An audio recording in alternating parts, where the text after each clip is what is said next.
Himala na mga himala ang nahahayag sa oras ng himala. Ano katagal na yung cancer na yan?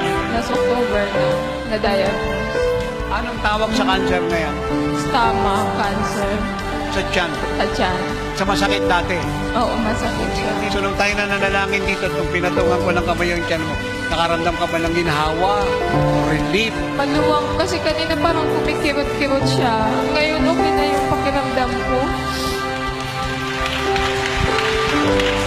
Naniniwala ka bang yung cancer na yan patay na?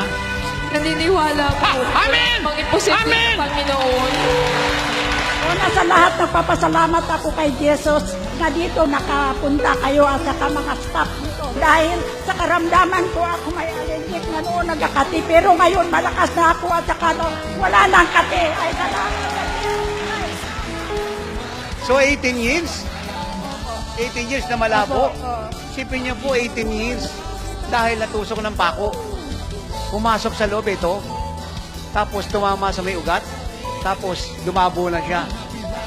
Tapos ngayon, bigla kang nakakita. Takpan mo yung kanan mong mata, nakikita mo na sila. Opo. Masaksihan at maranasan ang himala at tumanggap ng biyaya at pagpapala. Sa lahat ng mga kababayan naming taga Valenzuela City at Karatig Bayan, kayo po ay malugod namin inaanyayahan dumalo sa oras ng himala Miracle After Miracle Explosion na may temang The Miracles of Jesus. Pangungunahan na lingkod ng Diyos, Apostol Nato Di Carillo. Ito ay gaganapin sa darating na February 18, 2017 from 4 to 9 p.m. sa Amphitheater, Valenzuela People's Park, Valenzuela City.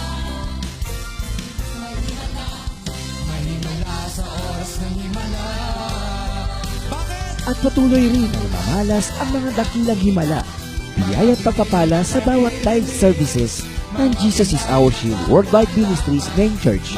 Halina't tumalo sa gaganaping Friday midweek service sa February 17, 2017 from 5 to 10 p.m.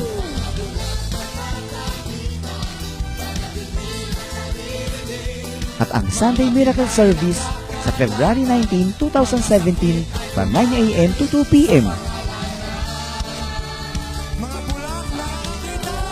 Maging ang walang katulad na gawain ng mga kabataan, ang Living Like Jesus Youth Conference sa February 18, 2017 from 3 to 6 p.m.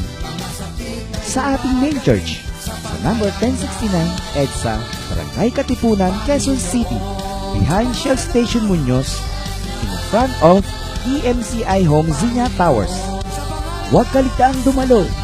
Ang himala, biyaya at pagpapala ay tiyak na mararanasan mo. Ito po ay libreng gawain.